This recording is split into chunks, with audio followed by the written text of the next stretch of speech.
종교개혁자 대표자인 마틴 루터의 설교 중에 다음과 같은 재미있는 예화가 있습니다. 사탄이 어느 날 그의 부하들을 불러놓고 이 세상 사람들을 어떻게 죄를 짓게 만들고 타락하게 만들어서 이 사람들을 다 지옥으로 끌고 올 수 있을까 하는 작전 계획을 세우는 그런 회의가 열렸답니다. 그래서 이 마귀들을 세상으로 파송하는 이 파송식 장면, 그 장소에서 사탄이 그 부하들에게 말했습니다.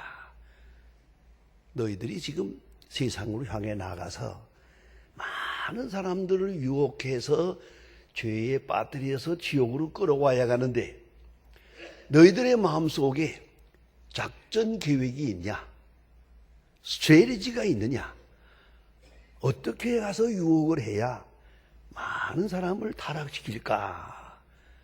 어디 한 사람 마귀 좀 얘기해보라 그랬답니다. 그랬더니 마귀 하나가 대답합니다. 돌아다니면서 하나님이 안 계시다고 하겠습니다.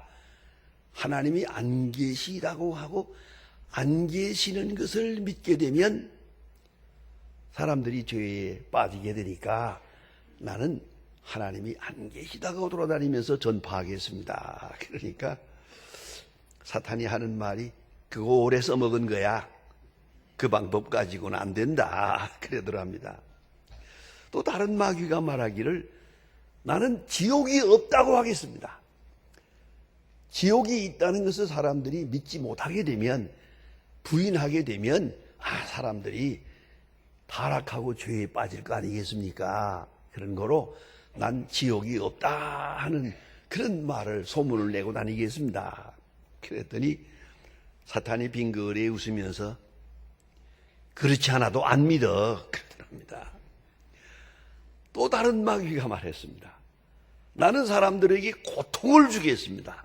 그러면 고통 중에 하나님을 부인하게 되고 신앙을 버리게 될 거 아니겠습니까? 그때 사탄이 하는 말이 어리석은 소리 하지 마라. 고통을 가하면 그 사람들은 더 믿음에 들어가고 순교한다고 더 좋아해.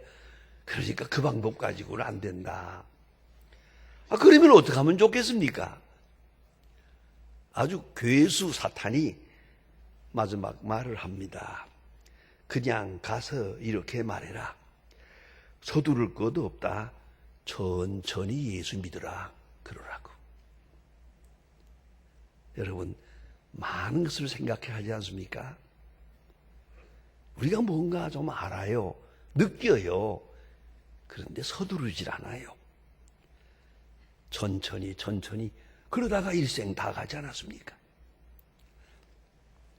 교부 크리소스톰이 성사에 관하여라고 하는 책에서 아주 중요한 얘기를 합니다. 너무나 상식적인 얘기입니다만은 인간들이 가장 듣기 싫어하는 소리, 또 가장 믿기 싫어하는 소리, 가능하면 생각하기도 싫어하는 것이 있다. 두 가지가 있는데 하나는 죄요, 하나는 죽음이다. 죄에 대하여 사람들은 생각하기 싫어합니다. 무슨 말 하다가도 죄 때문이라는 말 아주 과잉 반응합니다. 내 죄 때문이고 내 죄 때문이라고 할 때 견딜 수 없는 고통을 느낍니다. 잘 압니다. 모든 것의 깊은 원인에는 죄가 있다는 걸 압니다. 알고 말고요. 그러나 인정하지 않으렵니다. 생각하지도 않고 특별히 그것이 내 죄라는 말은 헐저하게 펄떡 뜁니다. 아니라고 하고 싶어요. 죄에 대한 생각 지워버리고 싶어요. 아니, 죄에 대해서 생각 안 하고 살고 싶어요. 그것이 인간의 마음이다. 두 번째는 죽음에 대한 이야기입니다. 가장 현실적인 사건이 죽음입니다. 어떤 의미에서 우리는 지금 계속 죽어가고 있지 않습니까? 징조가 오고 있지 않아요? 허리가 아프고 건망증이 생기고 뭐 후들후들 떨리고 무릎이 아프고. 자, 이거 다 뭡니까? 이건 지금 예수님이 문 밖에서 두드리는 거예요. 정신 차리라고, 때가 가까웠다고. 안 그렇습니까? 그런데 이렇게 신호가 올 때 회개할 생각은 안 하고 약 먹을 생각만 합니다. 그게 얼마나 어리석은 일입니까? 바로 몇 달 전에 일본의 어떤 의사 선생님이 발표한 대로 보면요, 이 호스피스 사업을 위해서 평생을 바친 분이에요. 이 사람이 죽을 때 말입니다, 그냥 죽어갈 때쯤 되면은 모든 관계를 끊고 그냥 놔두면 그냥 마음이 편안해지면서 몽롱해지면서 행복하게 갈 수가 있어요. 그런데 이게 문제는 뭐냐면 살려보겠다고 자꾸 주사를 놓고 비주사를 놓고 영양제를 공급하고 하니까 죽었다가 또 깨나고 죽었다가 또 깨나고 그러면서 엄청난 고생을 한답니다. 어차피 살지도 못할 걸. 여러분 생각해 보세요. 미리 좀 결심해 둡디다. 곱게 가요, 곱게. 이제 가까워온 줄 알면 그래야죠. 제가 존경하는 황은준 목사님이라고 있습니다. 내 평생에 제일 존경하는 어른 중에 한 분입니다. 그분의 임종을 제가 보았습니다. 위암으로 돌아가시는데, 그런데 아시는 대로 암 환자는 피가 다 빠져나가서 아주 마지막에 세상 떠나거든요. 바로 그 시간에 벌써 의식이 없어요. 의식이 없는 시간에 피주사를 놓았어요. 수혈을 했습니다. 빨간 피를 달아놓고 수혈을 했더니 피가 들어가면서 다시 깨났어요. 깨나서 이렇게 주위를 돌아보더니, 아니, 저 피가 없어서 젊은 사람들도 죽어가는 사람이 많은데 어차피 죽을 사람인데 여기다가 이렇게 귀한 피를 놓고 있는 거야. 나 고요하게 가는데 뭐 때문에 다시 깨우는 거야, 이 사람들아. 이야, 참 훌륭합니다. 그 주사바늘 다 뽑았어요. 본인이 다 뽑고 한숨 마스크 다 치워버리고 깨끗하게 하고 좀 숨이 찬 가운데서 다 모이라고 그 손을 딱 잡고 한 사람 한 사람 위해서 숨 찬 가운데서 기도해주고 아멘 하고 가더라고요. 얼마나 훌륭한지. 평시에도 존경했습니다만 그 사건 때문에 난 일생 잊지 못합니다. 장례식 날 오익 장로님 그 교회에 많이 모인 성도들 앞에서 그 교회를 대표해서 인사를 하는데 우리 목사님은 명설교가일 뿐만 아니라 마지막 숨 거두는 시간에도 귀한 설교 말씀을 주셨습니다. 그렇게 인사하는 걸 보았어요. 죄송하지만 그 시간에 전 생각했습니다. 하나님, 나도 저 사람처럼 죽게 해주세요. 그랬습니다. 여러분, 죽음의 문제 해결하고 살아야 됩니다. 그때 가서 당황하지 마세요. 그건 어리석은 거예요. 자, 깊이 생각해야 됩니다. 종교개혁자 마틴 루터. 이제 고맙게도 제가 옛날에 유학할 때 프리스턴 신학교에서 참 고맙게도 그때 루터의 강의가 있었는데 마틴 루터에 대해서 한 학기 공부한 참 좋은 경험을 얻었습니다. 한 학기 공부한 다음에 시험을 보는데 난 그 참 잊지 않습니다. 이 미국에서는 시험을 어떻게 보나 하고 걱정을 했는데 블루북이라고 하는 노트를 하나씩 갖다 줘요. 이 두툼한 노트를 하나씩 갖다 주고, 그 다음에 흑판에다가 뭐라고 쓰는 거 아니? 루터의 신학을 십자가의 신학이라고 하는 그 뜻이 무엇인지 논술하라. 그리고 교수 나가버렸어요. 3시간 동안 쓰라고. 아이고, 3시간 동안 이거 뭘 씁니까, 여기다가. 게다가 영어로. 이런, 내 일생에 그렇게 힘든 시험 처음 보았습니다. 도대체가 딱 한마디예요. 루터의 신학을 십자가의 신학이라고 하는 그 이유를 설명하라. 3시간. 아주 진땀을 뽑은 그런 때가 있었습니다. 두고두고 생각합니다. 루터의 신학은 십자가의 신학입니다. 그것이 뭘 말합니까? 단적으로 말하면 번영신학이 아니라는 거죠. 예수 믿으면 잘 산다, 오래 산다, 건강하다, 복 받는다. 그거 아니란 말이에요. 그게 십자가의 신학이에요. 윤리신학이 아니고 교리요. 잘 사는 문제가 아니라 영생의 문제요. 죄의 문제요, 죽음의 문제요. 여러분, 십자가가 뭡니까? 죽음 아닙니까? 십자가는 죽음을 의미하고 그 죽음을 통해서 부활 생명에 이르는 것이거든요. 그러니까 십자가의 신학이란 곧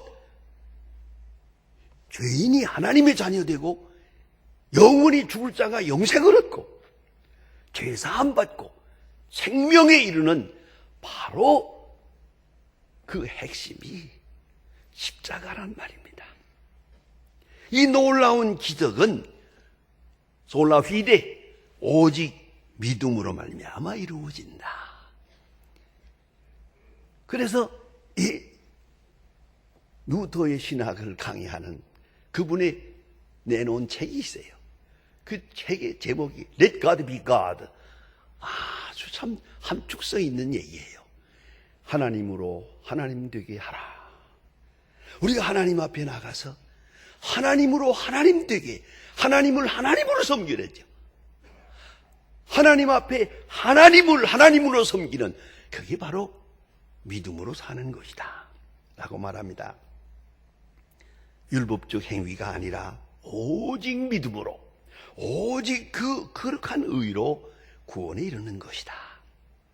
그래서 이 신학의 근본은 은혜냐 율법이냐, 율법으로 구원 얻느냐 믿음으로 구원 얻느냐, 행위로 구원 얻느냐 은혜로 구원 얻느냐. 여러분, 철저하게 은혜라는 걸 잊지 마세요. 그저 의롭게 사는 거 좋아요, 진실한 것도 좋아요, 거룩한 것도 좋아요, 선한 것도 좋아요만은 그것으로 하나님께 나갈 생각은 하지 마세요. 죄송하지만 우리는 어차피 죄인으로 구원받았어요. 오늘도 죄인이고 내일도 죄인이에요. 그런 거로 우리 한 가지 거짓말하지 맙시다. 하나님 앞으로 절대 죄 안 지켰습니다. 그 거짓말이지 처음부터. 그건 안 될 소리지. 그럼 난 깨끗한 의인으로 하나님 앞에 나가겠습니다라는 말이죠. 교만한 말이죠. 과거도 죄인이지만 앞으로도 죄인일 겁니다. 그런 줄 알고 사랑해 주세요. 그것이 참 믿음이죠. 온유 겸손하고요. 그래서 겸손과 믿음은 하나예요. 잊지 말아야 돼요. 오직 믿음으로. 특별히 오늘 성경은 아브라함에 대한 얘기를 합니다. 그렇습니다. 우리의 믿음의 뿌리가 아브라함에게 있습니다. 그 아브라함의 믿음을 단적으로 한번 설명해 보면요. 사도행전 4장 19절에 나옵니다. 미안합니다. 로마서 4장입니다. 로마서 4장 19절에 백세가 되어 자기 몸에 죽은 것과 같음을 알고도 믿음이 약하여지지 아니하고. 참 중요한 얘기입니다. 아브라함이 백세가 되었을 때 천사가 말하기를 내년 이때의 아들을 낳으리라 그랬어요. 이건 받아들일 수 없는 거예요. 왜요? 벌써 백세가 됐고 자기 마누라는 단산한 지가 오래세요. 모름지기 한 15년 전에 단산해서요. 그런 마누라가 저기 있는데 그 사이에서 아들을 낳는다는 게 이게 믿을 수 있는 얘기입니까? 이건 전혀 상관할 수 없는 거거든요. 그러나 아브라함은 믿었어요. 이보다 더 중요한 일이 있어요.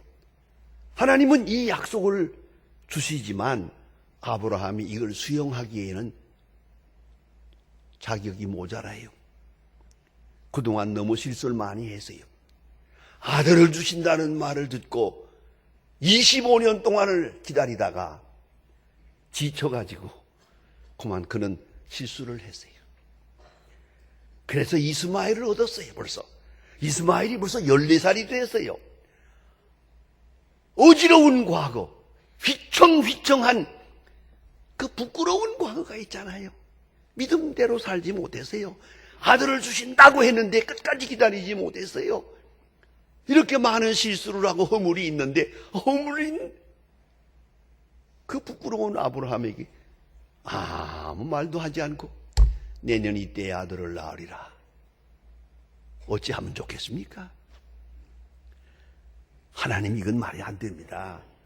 하나님, 이건 내가 지금 그 말씀을 받아들일 수가 없습니다. 내 과거가 이렇고 내 실수가 이렇고 현재가 이렇고 이건 아닙니다. 이거는 그렇잖아요. 그럴 수 있잖아요. 변명할 수 있잖아요. 은혜를 부정할 수 있잖아요. 부끄러워요 아주. 그럼에도 불구하고 내년 이때에 아들을 낳으리라. 아브라함이 예 그러시죠. 이게 얼마나 귀한 믿음입니까? 거물된 과거를 깨끗이 잊어버렸어요. 현재의 그 모든 추한 모습도 생각지 않아요. 다만 주시는 말씀만 받아들여요. 내년 이때의 아들을 낳으리라 할 때 예 낳습니다. 그리고 어느 때 제가 연극을 보니까 이 말씀을 듣고 나서 아브라함이 여보 하고 부르더만요. 저쪽에서 머리가 하얀 할망구가 이렇게 걸어 들어와요. 그때 벌써 90세거든요. 탄산한 지도 오래했고 이런 할망구가 오니까 어깨에 손을 턱 넣고 감격스러웠어요. 여보, 오늘은 제 천막에 들어가 쉬입시다 하고 탁 이렇게 안고 들어가요. 무슨 말인지 알죠?